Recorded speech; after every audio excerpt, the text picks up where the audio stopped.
Welcome to Out of the Common. We're a brother and sister duo with extravagant goals where we've had to bridge the gap from perceived reality to actuality. I have an early stage mining venture potentially worth many billions, and Vanessa, she's an experienced healer. She connects the spiritual, energetic, and physical pathways within her functional wellness clinic. Join us here every week as we discuss some of life's adventures, current events, and ways in which true healing happens. By experiencing life through a different lens, you may indeed just find the path that's right for you, and that is what we hope to achieve.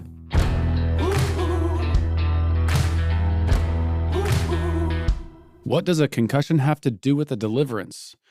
Today, we're going to discuss a story of a 17-year-old kid who recovered from a traumatic brain injury via deliverance that Vanessa and I were specifically part of. Now, I don't believe that there's any such thing as a coincidence. Everything happens for a reason. And the energy and, if you will, the ether or the quantum space is linked to everything that we're doing. We just can't always see it. And with that, there was a lot of quote unquote coincidences just getting to meet Gabe. I never even knew Gabe. I was actually just heading out to New York to meet and hang out with a friend, and I happened to meet Gabe's mom, who is hosting an event at the US Open for my friend who they had worked a deal together. But just the fact that I was in the same room, was invited last minute, went to the US Open, all these things to me were not even on my agenda, not on my plan, not on my timetable. Right, because you didn't even have a ticket. I had nothing. And they snuck me in the back door with them. They had courtside seats and, private dinner and all these things that I was nowhere a part of except for 15 minutes prior. Mm-hmm. They bought me a nosebleed seat. Mm-hmm. Okay, so these are some of the things starting to line up. For me, at this point, it's just kind of neat. It's a neat experience that I otherwise wasn't going to have. However, as the evening went on and Gabe's mom started talking about her son who had a concussion, multiple concussions, had seen what they made it out to me at that time was many doctors on the East Coast and nobody knew what was going on. The frustration and the fear that came out from her voice was that she just wanted to press the red easy button. And we're at a dinner, an intimate story is being told that to me this was now uncommon. Right. Right. Mm-hmm. So now, what are the chances that someone's going to bring up such a personal story in a work environment, especially with someone they don't know? Right. So now I'm looking at this trip like I'm here for a different reason that was unbeknownst to me. Mm-hmm. And that is when I think I texted you, emailed you, let you know, like, hey, there's something going on here. It's kind of a wild case. There's more to it, but I think you need to look into it. Mm-hmm. And so I know that, we're talking about things lining up. Your schedule was booked out. It was essentially booked for the next month because I was going to Switzerland. So I had a 2-week vacation planned. I really didn't have time to meet this kid. And unfortunately, Gabe couldn't travel. So the only way in which I could help is I had to go there. We basically had 3 to 4 days that I could move my schedule around. We could use the weekend. He was going to be in the city. And his parents were going to be there too, because that's the other part is they were traveling. So they had other stuff going on. And it just lined up literally a week or two prior. These were the dates. This is when it'll work. I flew out to New York. So at this time, I'm putting all these pieces together. I'm alerting you saying, hey, because I can't take it any further than connecting these dots. So I'm throwing it on you at this point. None of us had met Gabe. Right. Or even said hi to Gabe. Just spoke to him on the phone. So no one really knew Gabe. You knew him more than I did at this point because he was put in contact with you. But his gut feeling on this was there was something more. And at the time, we didn't know this. Correct. And actually, he told me later that he didn't even want to talk to me on the phone, that first phone conversation, because it was someone else. His mom had said, talk to this person. He thought this woman named Vanessa is going to be like everyone else, not believe me, tell me I'm not thinking clearly, and there's nothing else to this. It's a concussion. Everything he had essentially been told.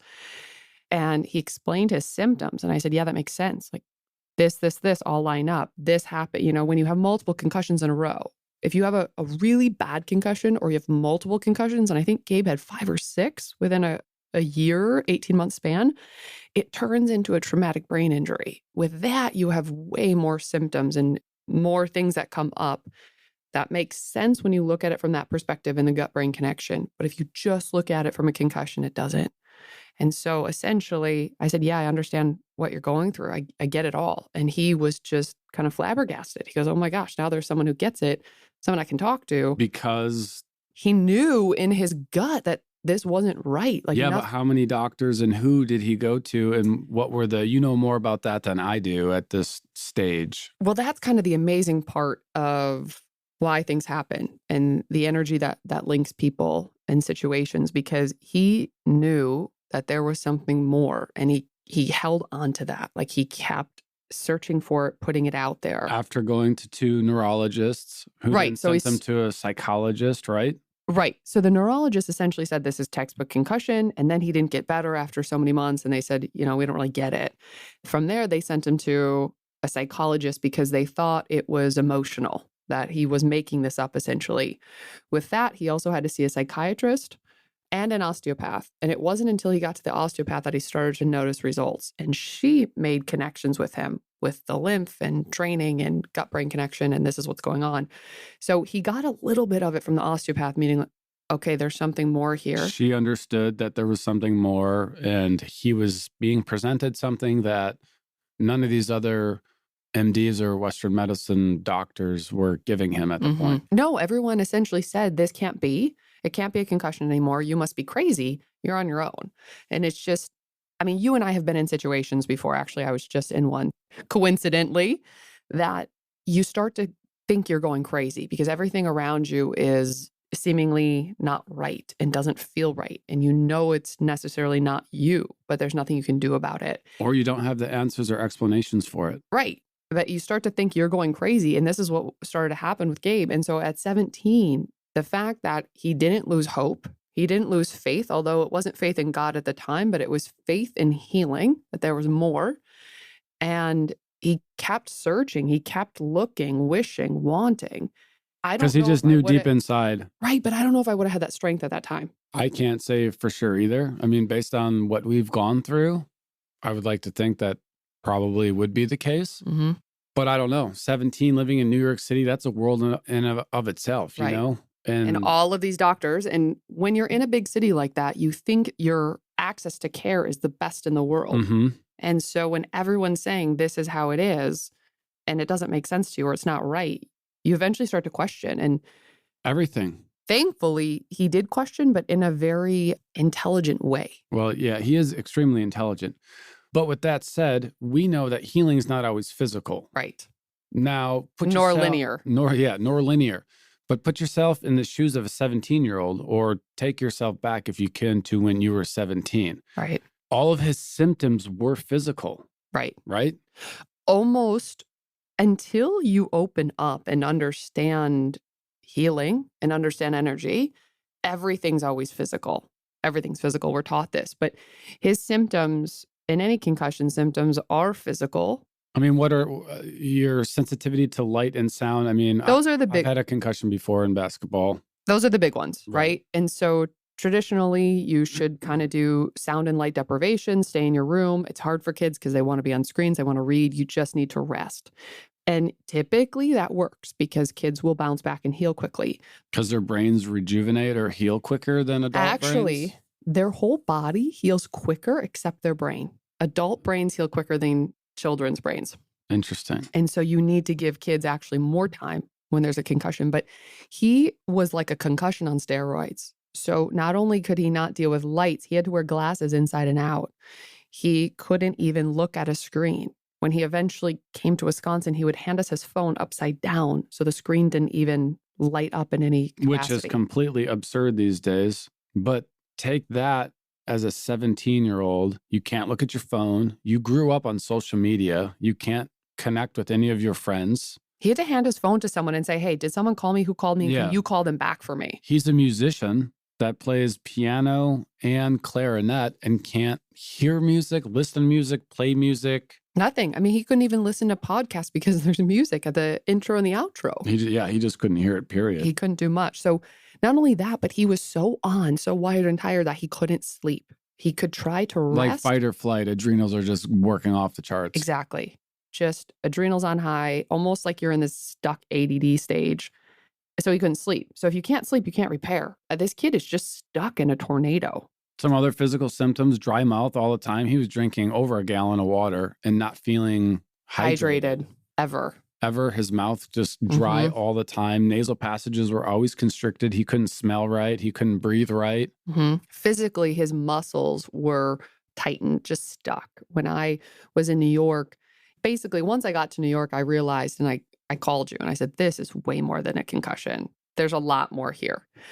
I started to work with Gabe. We started to do the assessment. We started to change things, gave him some supplements, change his diet, use some other things. But one thing we did is stretch. I'm like, you need to do yoga. And this kid was so stuck. Thankfully, once he came out to Wisconsin, he could move a little bit more, but it didn't matter how much stretching or walking he did. He was tight. Everything was just coiled up.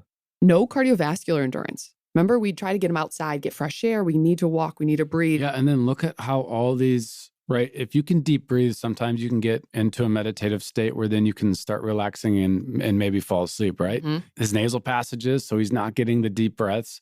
He's always dry mouth, having dry mouth. So he's always trying to get water.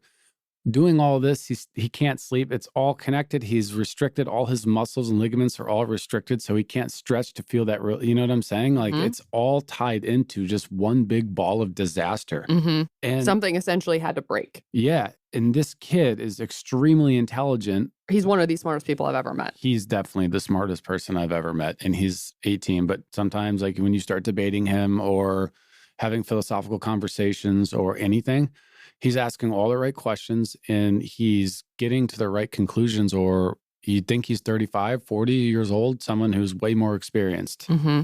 Which I think allowed him to get through because he kept questioning things. But back to kind of physical symptoms, other things that really affected him was just his being. Like he was so affected by this that he couldn't really interact. Like we'd go for a walk and our neighbor would be outside, I'd say hi, and he'd just look down, like just staring at concrete walking. He wasn't able to interact with people because he wasn't fully there himself. So he couldn't be there for other people. And that's going to tie into some of the things we're going to talk about next, though. For instance, shame. He felt less than because no doctors, nobody could figure anything out. Mm-hmm. He was just kind of going through motions that weren't there. And everybody's had brain fog to some extent. But when you have major or extra or continued brain fog, you can't breathe your way through it. You're not sleeping. You're not stretching. I mean, every part of his existence is mangled at this point. I mean, so much so that he couldn't even read. Literally, put yourself in this situation. There's nothing you can do. You have to sit. You can't have lights on. I mean, we lived with the lights off. We cooked with the lights off. He went to the bathroom with the lights off. No lights, no music, no noise, no reading. You're just there, but you can never relax. Coming from a kid who's awesome at chess.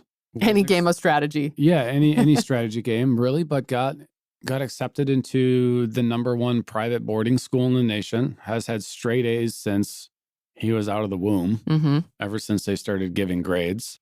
And he can only read something like a Zelda book for 10 minutes at a time. He is a very small fraction of himself at this point. So once he came to Wisconsin, he was with us. I think we finally comprehended the enormity of the situation and what was happening. And we started to look at this from other angles because, well, first of all, that's what we do. But secondly, that's what our guts were telling us is this isn't physical. We knew this from the get-go that there was more. How much more, we didn't know. Correct.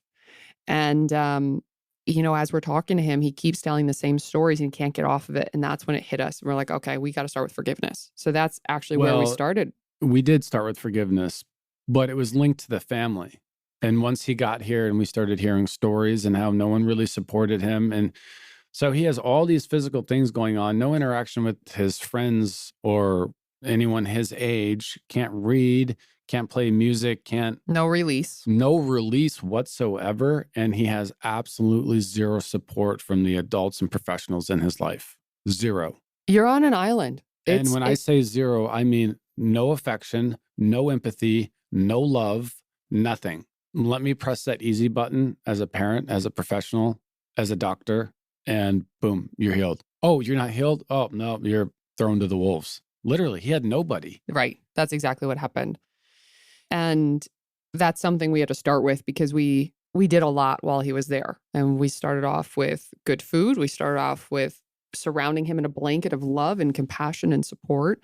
And we used certain techniques, which, we'll get into later. But the first thing we actually had to start with was forgiveness. We had to get the concept of forgiveness across to him because harboring resentment or anger towards anyone else or not forgiving only affects you. It's the number one spiritual block to healing. Mhm. Now, if we're spiritual beings first and physical bodies second, we need to take care of the spiritual being first and foremost. Mhm. And the way he spoke and the stories he told, especially having to do with family members, he would look down, his face muscles would get tight, his fists would clench. And you could just tell there was a lot of You could see it. He would stress, tighten up even more. anger, Yes. anger. So this did lead us to having to deal with forgiveness being the number one blockage to move forward from. And let me say this. Forgiveness is hard. It requires a lot of work and it requires just surrendering, essentially. But forgiveness is really hard when you have a narcissist in your family. You are always put under guilt and shame and embarrassment for not being perfect. Forgiveness is much harder. Forgiveness is monumental. Yeah. I've had to do it. And it took me so long to forgive the people that came to me initially that I needed to forgive. It was literally impossible. My brain would shut down. Anything that could go wrong would go wrong. And you start thinking, why in the hell is this so hard to do? It's like we know what's right and we know what we're supposed to do, but the conditioning of the society that we all partake in tells us something different. Let's hold anger. Let's get revenge. Yeah. Let's do all these things that are just so harmful to ourselves. And you and I have been working on things for a long time, but in my personal experience, it's taken me years to fully forgive. It hasn't taken me years to fully forgive. It's taken me years to fully understand what that forgiveness meant. I think for me is a better way to put it. Okay.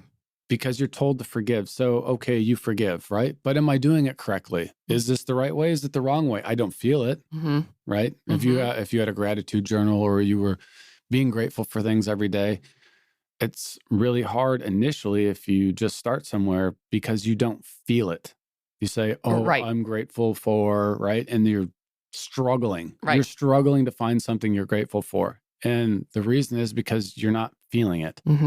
As you get going along and keep doing that, you start feeling every single, it just comes to you, right? And I think that's the same thing with the forgiveness. The understanding maybe isn't always there right away, but it's still the right thing to do. And not for them, not for the other person, for us. It's something that we can't carry the burden. But you and I have put in a lot of work, and you and I go back and forth on our journeys and what we've dealt with. We had a month with Gabe.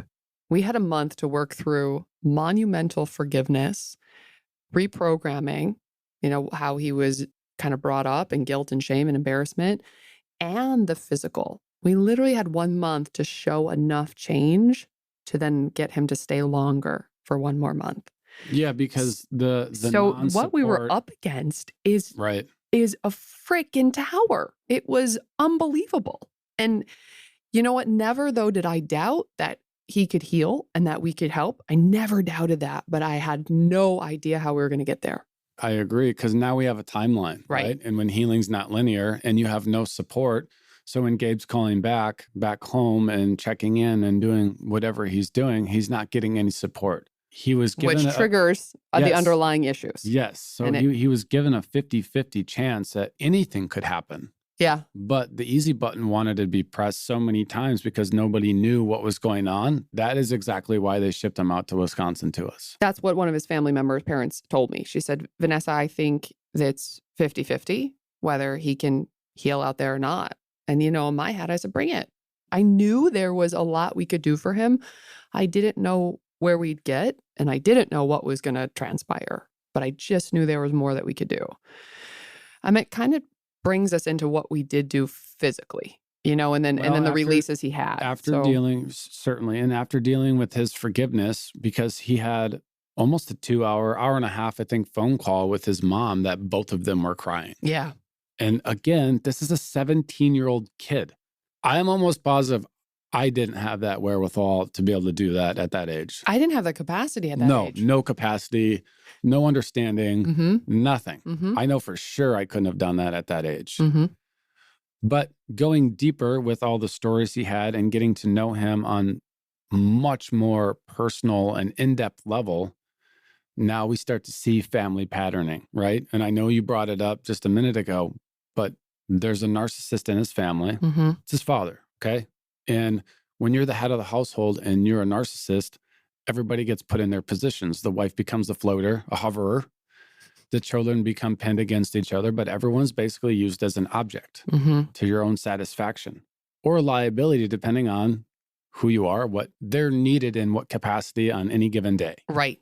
You fill a role. Yeah, absolutely. You fill a role that you're thrown into. Right. But with that narcissism and with that objectivity, here comes the guilt and shame, right? Mm-hmm. So yes, he was a straight A student. Yes, he was a musician. Yes, he was these things and very good at these things, even unto this day.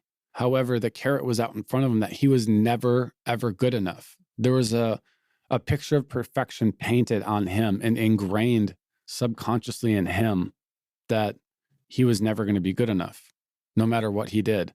And I remember him saying too, that his parents are looking for this monumental shift, this big, right? If it's not huge, if it's not big, you're not healing or nothing's happened, right? If you don't make $10 million, you haven't made any money, right? So this is the whole mindset that this 17-year-old kid, Gabe, has. So there's a lot more that we started uncovering, certainly starting with the forgiveness, then getting into all the family patterning. Because we couldn't get to the physical. I mean, all the while, every day, and actually every night when he couldn't sleep, we're working on physical, mental, emotional. And we have all these tools we can use. But we had to work with the patterning, because if you can't repattern, or if you can't at least acknowledge what's going on in front of you, you're just going to keep going. It doesn't matter how much you do physically or mentally, how strong you are. As soon as you get triggered, you fall back into that pattern. And that is kind of the biggest thing, because he had to go back to New York. Eventually, he was going to have to be back there. So how do you work with someone to allow them to see this, especially at such a young and integral age? How do you develop strength and confidence in them enough so in such a short amount of time that they can be in that situation and just be and not get triggered? And so when you say, yeah, there's a lot more to this, you're right. You're right. We are dealing with kind of every level of healing that I think a lot of people strive to go through. And it takes a while. You know, this is a crash course on healing and faith and knowing where healing comes from. In 2 months, this was a crash course. And not only does it take a while, you have to be very open-minded and aware of all the sensitivities of where you're being led next. For instance, the forgiveness started it, and we knew it clear as day. All the signs, all the physical signs, the stories he told, the repetition of the stories. The frustration that came out in his voice when he told the stories. It all led us there. But as stories continued and, you know, the guilt and shame and embarrassment came up, and understanding how his dad acts was, you know, very narcissistic, right? And how this all plays a role in the family dynamic, which then plays a role in the dynamic of who he is today or at that point in time, right? Right. So some of the things we did daily. And one thing that Gabe absolutely loved was something called an amp coil. And basically it's emitting frequencies through a Tesla coil. And there's a lot of different frequencies you can use, but we use the ones delta waves. And delta waves, or delta brain waves, is basically where your brain is at when you're in deep sleep. And it's the most healing and therapeutic point of anyone's day, because that's where we do a lot of healing. Repairing, exactly. And so if he couldn't sleep, just by being on high, we know he wasn't getting into deep sleep or any delta waves. And he could kind of get into theta waves with meditation, but not fully. So we use these frequencies to basically put them into him and around him so we could calm his body and he could get some repair. So that's one thing we did every day and actually multiple times a day. We also used other frequencies, one of which was a laser, and that was initiating healing and repair at the level of the mitochondria. So that was the big thing we did because we had to get the lymph to drain. We had to deal with the physical symptoms while we were dealing with everything else. So then came the chiropractic and the massages so we could get the nervous system back in line, so we could get the lymph and everything the muscles are holding on to start releasing. At the same time, we're using frequencies to put him in more of a relaxed state. The inflammation, like with the cold laser and the healing, the deeper tissue healing. And I think the other big thing is the float tanks or float therapy, right? That played a big role. Just doing what the amp coil couldn't do, essentially a different way of sensory deprivation, but healing. So those were the big kind of external things we did. But every day, I mean, we were doing mindful. They were all big. Like you said, this is a crash course. So we're dealing with the energy, the frequency side of things, to the physical massage or chiropractic care, to the stretching. He couldn't stretch. You know what I'm saying? We had to get all this released. Emotional, mental side. We did mindfulness exercises every day. We did the breathing. Affirmations. Yes. So gratitude journal. Once we got through the forgiveness, it opened up a whole nother world. That he started feeling more comfortable talking about the embarrassment, right? No one else talk about embarrassment because it defines itself, okay? And all of those that we understood were family patterning, right? So then that led us to how we could attack all these different things. Right. And thankfully, the healing, the draining, the repair, the energy to repair. Yes, physically, but also emotionally and mentally. All of this had to happen all at the same time. Right. And one big thing we were doing, switching up every couple days, was nutritional therapy and not just diet. I mean, we went through a quarter cow while he was there. 2 months. We went through a freaking quarter cow. Organic, grass-fed, no hormones. Right. Nothing bad. Raised with love. That takes us months to go through. I mean, this kid was eating so much, drinking so much water because he was just on high. Like his body, and he was losing weight. Like he needed it to keep going. So we weren't necessarily changing up diet for him because he needed that energy. We were changing up nutritional therapy. So we could use homeopathics, we could use herbs, we could use food concentrates to get that extra nutrition into him. And that, along with everything else, made a huge deal. But we were doing all of this daily and we were switching it all up daily. And you mentioned it before, but amongst all of these things, I believe the biggest and best part of it was the love that we gave, the support that we gave, and the understanding that we had with him and the stories he told and who he was, who he wanted people to understand, or how he wanted people to understand. He did not have that. And if you're in a situation or a home or household or anywhere and you need to heal, if you don't have those things, you will not heal. I guarantee you will not heal. Right. Which is the sad part that no one looks at, no one thinks about. It's seemingly the easiest thing because you don't need an amp coil. You don't need to know nutritional therapy. You don't need any of this. You just need love and understanding. Everything else will move out of the way and direct you to where you need to go next. And I would say that's the cornerstone of you and I working together and what we do. And that's probably the biggest thing that I've learned because we've worked with a lot of people together. And typically, people always want to come over and hang out. And we love that. We enjoy that. Sometimes it can be a little much, right? Always having people around. You and I need our own space. We need our own healing as well. But why that is not because we have these infrared mats and lasers and amp coil and all this stuff. It's literally because we support them and we give them love. When you walk into our place, you feel the love. That is the biggest difference. I agree. So if you have love and any around you in any healing, you're going to heal. If you have love and faith, you're going to heal. So you're right. I think that was the biggest difference for Gabe. Which is also cool because where this goes next, right? And is how he started to open up. Correct. Where this goes next is starting the deliverance. Okay. And we didn't know it was going to get to a deliverance.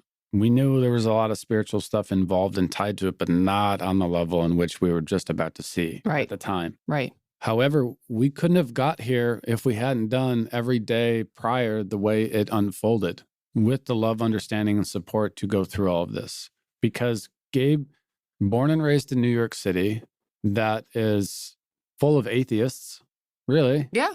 And you're living in this echo chamber of literally everything that's wrong with the world. Yeah. Truly. Caring about everything that truly doesn't matter. Money, status, stuff, things. Power, reputation. Yep. All these things that, hey, when you need to heal or something, truly something needs to happen, it's not going to happen. Exactly. No one has God. I shouldn't say no one. That's painting with a broad brush. He wasn't surrounded by anyone in his life that had God in their lives.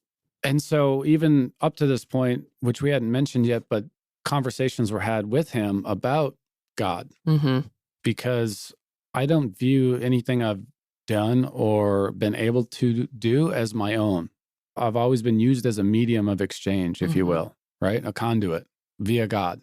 And I wanted him to understand that specifically, but he wasn't brought up with God, and none of his friends were God-fearing or believers. So he would continue to shut down. He would not only shut down, he would argue. He would argue back with you. And eventually you got to a point and he says, why are you arguing with me on this? I'm just trying to show you something from a different perspective. Whether you believe it, get it or not, it's not up to me. I just want you to be exposed. And I think once he moved through forgiveness and embarrassment and was able to see his life from a broader perspective, he started to open up. And as soon as he did, his first release happened.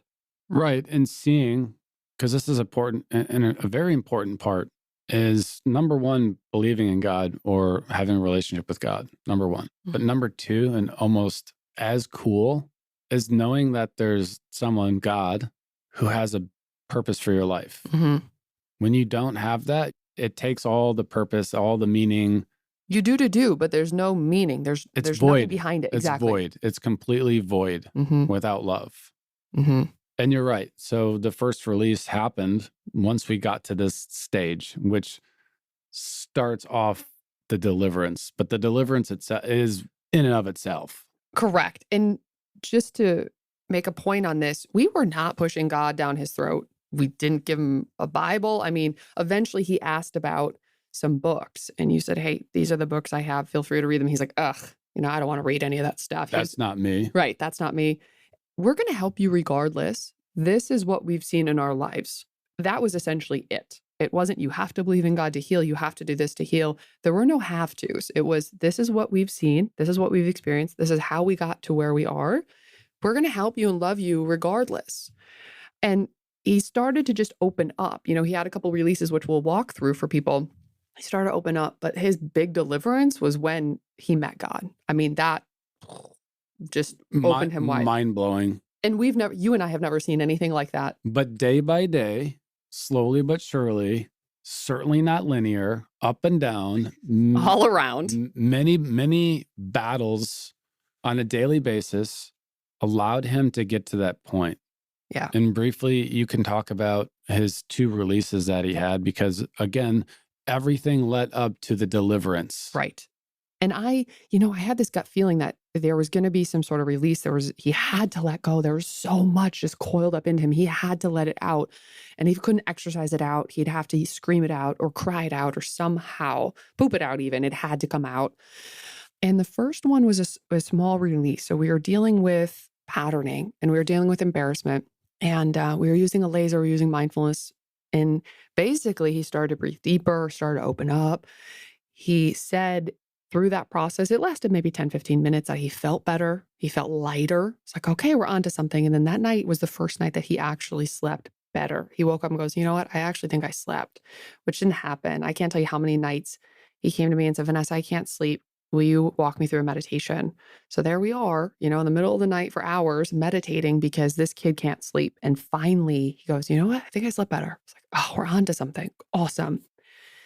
So it was probably a week in between, but he had another release. And this wasn't necessarily prompted by anything specific. We weren't working on any patterning or emotional construct. It was just almost the body of work up until that point. All of the things came together. And so what happened is he was in bed and he started to breathe really deeply. First of all, he yelled from the bedroom. Well, he started to breathe really deeply. Then he yelled, but not at us. He just yelled. And then Well, he he had said, some, he said, Chris, I need you in here. And I had spent all day with him.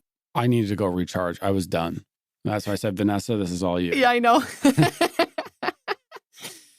But something was going on with him before he even yelled for you. That's true. Because he got scared. And Yeah. that's why he yelled. He didn't know what was happening. Right. And so I went in there and I sat on the bed and literally just held space for him to experience and go through what he's going through. And he started to cry, let that happen. He started to scream. He screamed into his pillow. It's just like frustration and anger was coming out. And then that kind of went back and forth, crying, screaming. And then the laughing. And then he just started laughing uncontrollably, tears coming down his eyes. He's laughing. And I eventually called you in because I said, you got to see this. I know you need your space, but you have to at least watch this, because you could see this kid opening up. He was breathing in a way he had never breathed before. He could feel it. And that's probably the biggest thing, is he could feel what was happening to him. And he said he was laying on his side. To get a picture of this, he was laying on his side. And it was like he was swimming strokes in the pool, right? Yeah, his arm was opening up as he'd inhale. All the way out and come all the way back to the bed, and then all the way, and he kept doing that. He was moving his whole body to breathe, which was really incredible to see. And the funny thing, he goes, Vanessa, can you take my pulse? And I'm just watching him. And of course I can take your pulse. Why? He says, I think I'm hyperventilating. Which was so funny because he had never breathed this deeply. And I just kind of chuckled. He'd never been that open, but then No. the saliva started coming back in his mouth, and he kept going, because it's like he's never tasted it. Not in 2 years. At this point, not in 2 years. Right. Everything was dry. He didn't realize how constricted his nasal passages were. He could breathe through his nose for the first time in 2 years. He didn't realize he wasn't. He said he felt like a Band-Aid was ripped off his brain. He said he saw the Band-Aid being ripped off his brain, which is kind of neat. Incredible. The first layer, or the first barrier that was there, was being removed. It was just kind of falling apart and shattering. And he was experiencing what was behind that. And that was him. He was experiencing him finally. Mm-hmm. So that was incredible. I mean, that probably lasted a good hour or so. And after that, I mean, at some level, he was a new person. He could handle light better. When we'd walk, he could walk longer than 15 minutes. There were things then that improved after that, but not fully. And you and I both knew that the time that we had left at this juncture, there was more to do. We needed that breakthrough. Exactly. We needed that breakthrough because he still couldn't read. He still couldn't listen to music. And remember, the whole goal is to get him back to school starting January for that second semester of school, because he was taken out of school because he couldn't deal with the lights. He couldn't learn. He couldn't read. He couldn't do anything. So he was out of school for one whole semester. So our whole goal is to get him back to school, among other things. But when you and I saw this, we realized there's another bigger breakthrough we have to deal with and go through before he can go to school. He can go back to New York like this, but he can't go to school like that. Not only that, his parents are going to say, oh, well, nothing happened, right? Right. Because he's a musician but can't play music. He's a musician but can't listen to music, right? And he's at a music school. He's a 17-year-old that can't look at his phone or his computer screen, right? Right. So we still had these problems, big problems to figure out. And you knew that, and explain what you did or your thought process to kind of trigger it, if you will. Mm-hmm. So when something doesn't set right with me, I keep thinking about it. I mull it over. I think about it. I sleep on it. Usually stuff will come to me at night, but eventually it comes to me. And this is what I was doing with Gabe. I'm like, something just doesn't seem right. We have to be able to open him up. What do we do? And all of that's going through my head. And I got home one day from work, and it was a long day. I think it was the day I worked 12 hours. And I thought, okay, now or never, like, we got to do something. And I said, Gabe, are you ready? And he kind of smiled at me. He goes, yeah, I'm ready. I go, okay, something's going to happen with you. I just want you to breathe and work through it. And he hadn't been able to listen to music. So that was the trigger. That was what was going to poke the bear to elicit a response that I was thinking then we could test through and figure out nutritionally what he needs and how we can use our therapies. Energetically or frequency wise. Yeah. I knew. How can we counteract this? Exactly. It was going to trigger something that starts to move. Then what do we do about that? Because now we're really seeing it. Well, I didn't think it was going to trigger a freaking deliverance. And well, you didn't think it was going to trigger the demons. Right. I didn't think it was going to trigger the demons. And just a side note on that, Gabe would always have this look he'd like look out the corner of his eyes, and it was such a, now I know it as a demonic look. It was just, it gives you kind of the like ugh feeling, and it's really uncomfortable. And he did that often, and I thought, And it makes him look like a very, very angry child. Yes. But I thought, well, maybe this is just him. This is how he's looking. It's nothing he's intentionally doing. All of that was correct. He wasn't intentionally doing it, but he didn't know it happened because obviously it wasn't him doing it. So I started with play the Gregorian chants, okay, which are tuned to harmonic frequencies that initiate healing. That's how all music was tuned originally. Started to play that, and it started to kind of initiate certain responses in him. And the first thing that he did is he sat there and he looked at me with those eyes, and I went, holy shit, this isn't good. And he started growling at me. I'm like, that's when I texted you and I said, Gabe's having another release. And I explicitly said what was going on. And you said, holy shit, Vanessa, grab the Bible. This is deliverance. This isn't a release. And I went, you're right. So as soon as that happened, I'd shifted the Gregorian chants to the Bible on audio, because that frequency in the airwaves is going to do much more for healing and spiritual warfare and demonic forces than the Gregorian chants. But that started it off, and I'll let you take it from here because you were specifically involved with everything else that happened. So before you got there, he's growling at me. He's screaming bloody murder. The neighbors came down to see if everything was okay. The dog who's trained for protection, the Belgian Malinois, is going crazy. Yep. Trying to kind of like go after what's in him. Well, on a side note too, every time he woke up in the middle of the night, not every time, but a lot of times Ace would jump out of my room and start growling and barking at him. Mm-hmm. And we've always called him the spirit dog for the things that he's witnessed and brought our attention to. Right. But we just didn't, at the time, we were like, there's something there. We didn't know what. But also we were clearing our space. We were energetically cleansing our space all of the time. So we thought, it's probably just what's happening with Gabe. We didn't realize it was in Gabe. You know? Right. And so Gabe is screaming bloody murder. Gabe is crying. The neighbors come down. The dog wants to go after whatever in him because Ace is picking up that this is unnatural. Finally, he lays down. I put the Bible on him. So opened it up, put it on him. And about that time, you came home.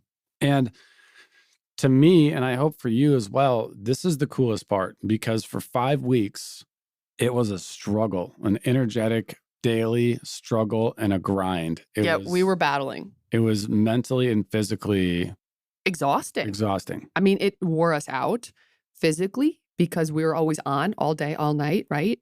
There was a lot on our shoulders, but energetically, mentally, emotionally, and spiritually, it wore us out because we had to always be on. We couldn't be off. Like if we didn't energetically cleanse, something happened, right? And something bad was bound to happen. Right. And we didn't want anything to stop his healing. So it was every level being on all the time. So we're done. But once we saw this, we're like, okay, we know what we need to do. And I've seen a lot of spiritual stuff and been a part of, unfortunately for me, fortunately, but unfortunately, spiritual warfare on levels that I don't think most people could comprehend. And I don't say that lightly.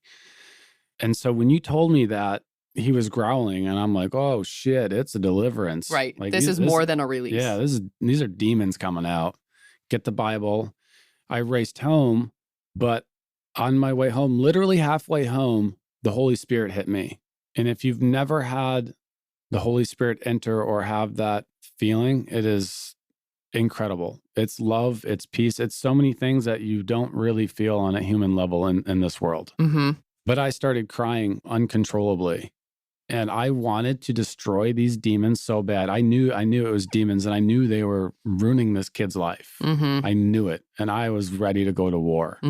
So when I got back, I remember you were staring down at the ground, sniffling like you didn't know what the hell had just happened. He's laying on the couch with a spit bowl next to him, clenching the Bible. I'm trying to hold Ace back. I'm trying to explain to our neighbors that we're not crazy because they heard screaming bloody murder.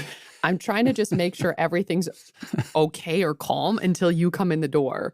And then I figured, okay, with 2 of us, we can do it, right? But with me and a dog that wants to attack, can't do it.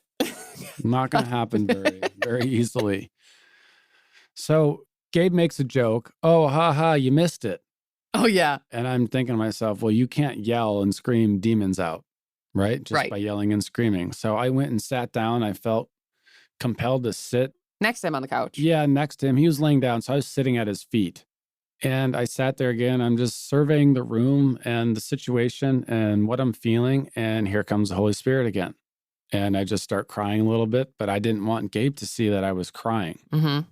And I knew exactly what I needed to do at that time. So I put my hand on his wrists that were crossed on the Bible, clenching the Bible, Mhm. which was on his chest. Mm-hmm. And I knew once I looked him in the eyes, all hell was going to break loose.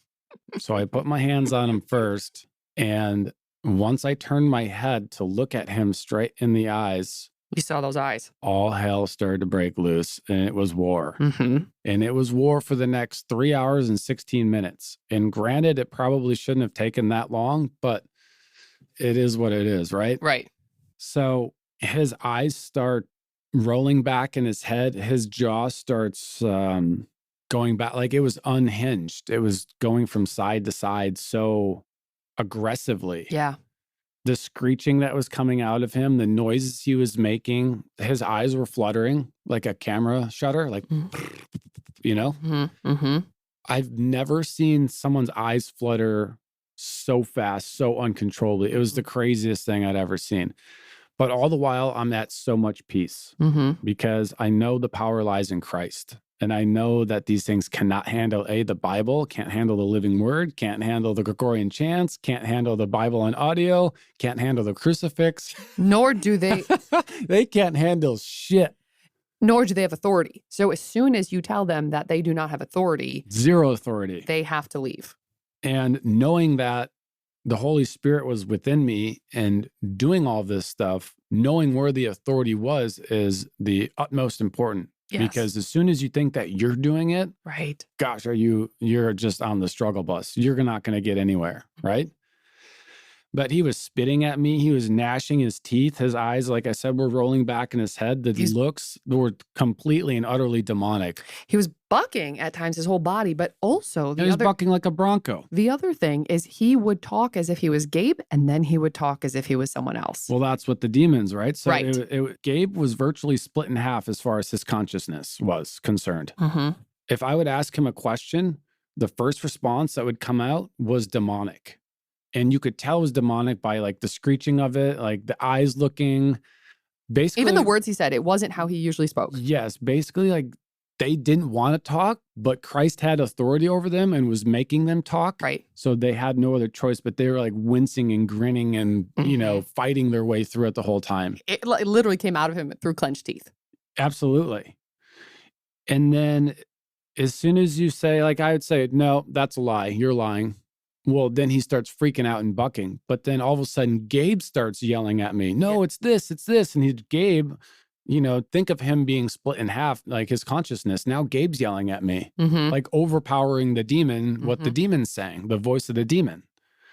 I'm like, holy shit, this is wild. So, we're going through prayers and we're doing a number of things throughout this process while I'm trying to keep him muffled because he's screaming, keeping the Bible on him. He said he saw my face and everything went dark and he saw a light show up and a silhouette through the light. While this is going on, his eyes are fluttering like 1,000,000 times a second or a minute, just going crazy. And this happened like 3 more times. Everything happened differently. First, it was like all black. Then it was all black and the light showed up. And then it was all black and just my eyes, nose, and mouth were illuminated.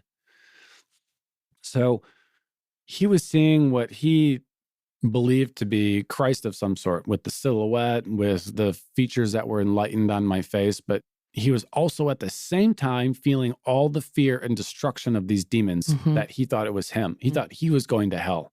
Right. He thought he was going to be bound. Right. So Gabe, let's just pause for a second because Gabe didn't fully understand this. You and I get all of this, right? So when we see these demonic looks or something happens, we're like, oh, that wasn't that person, right? That was something else in them.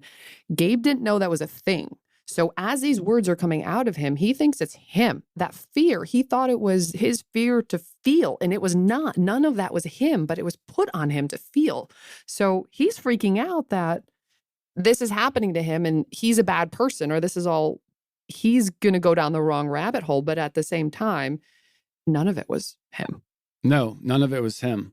And you're right. He didn't know any of this stuff. So he had to follow along. He had to recite prayers after me. He just, whatever he had to do, he did it. He was And he in did. such fear, Mm-hmm. fear that he's never experienced in his life. This all came to a point when his arms came up. He let go of the Bible. His arms came up because he kept saying, the demons want the Bible and audio turned off. Turn it off. Mm-hmm. So we weren't doing that, and none of that obviously was going to happen. So his arms come up, and I'm looking at his arms, and imagine this if you can. They're coming from both sides now. Mhm. I'm like, holy shit, he's going to try and choke me. Mm-hmm. Gabe, in his split consciousness, is trying to hold back. The demons are trying to choke the hell out of me. Mm-hmm. Mm-hmm. So he's bucking, he's yelling. I'm trying to keep him quiet because of the neighbors. I got the Bible. I'm trying to keep the Bible on him. I mean, the cover of the Bible's ruined and ripped off and just, and the Bible's still intact, but like it went through a war, you Yeah. know? And I'm like, oh, how am I supposed to do all this? And now he's about to choke me. And I'm like, I just stepped back. I didn't step back. I just literally thought back. And I'm like, Christ is in control. So I said a Bible verse, a specific Bible verse. I said, put your hands together, and I wrap them in 3 cords. There was more. I said the specific verse. And he put his hands together, and his hands were bound.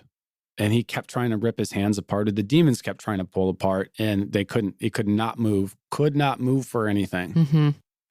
So we had that figured out. And when you came in the end to start helping with the last demon, Jezebel, Mm-hmm. not only is she a liar, she hides behind all these other demons. Mm-hmm. Yeah, she's a little And- shapeshifter. Yeah, and she hates the female presence. But he was yelling the whole time, and I didn't think about it until you said it. You're done talking. We don't want to hear another word. And his mouth was wide open, jaw thrashing back and forth, and he didn't make a peep. Not one peep. His hands were bound, and not a voice or not a noise came out of his mouth. Mm-hmm. So at that point, we finished the deliverance. But the coolest part, the very coolest part was the end. And we started doing some deep breathing once we knew it was all calming down and we needed to calm down the rest, the place, everything. that Change just the energy, happened. right. Harness the energy that was around us, but change it. Gabe was taken, what we fully believe, he was taken up to the heavenly realm. And we know this for a few different reasons. Number one, physically, he was still laying on the couch. He had his eyes closed. But we had asked him some questions and his face would move. For some reason, I had a feeling that he had seen or was about to see Christ. Mm. So I asked him, I said, hey, Gabe, do you see Christ? And he starts to smile just a little bit, but then his face is making all these different movements like he's about to cry. And I know the feeling of the Holy Spirit. I know these feelings.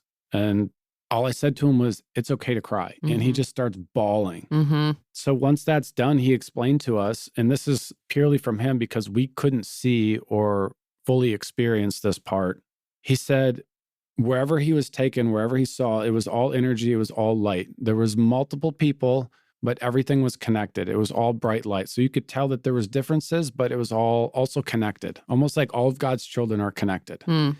Then he said he went through a gate, but not a gate that you and I recognize like a physical gate. But to him, it was just all energy, but he knew it and understood it as a gate. Mm-hmm. At that point in time, he said Christ descended like he was coming downstairs and came up to him and put his thumb on his forehead. And that is the point in which he started bawling. Mm-hmm. He also said he saw Archangel Gabriel that said to him, oh, Gabriel's got a different ring to it now, doesn't it? Meaning his name. So that was super cool, but it doesn't end there. So, first of all, that probably lasted till 2 or 3 in the morning. Then we all slept in the living room together. And we woke up the next day because I had to go to work, but we all felt like we had sore throats. We all felt like we were just in a war hit by Mack truck, right? And we were in a spiritual war. I was like, all right, let's take it easy today. You guys stay home and relax. We'll catch up with you after work. And you were home with him and he started to read. Yeah, so at this point, if anyone's read the King James Version Bible, it's not the NIV version. It's not, I don't know if it's considered Old English, but it can be tough to read initially. And this is coming from a kid who was reading 10 minutes every other day of a Zelda comic book. book.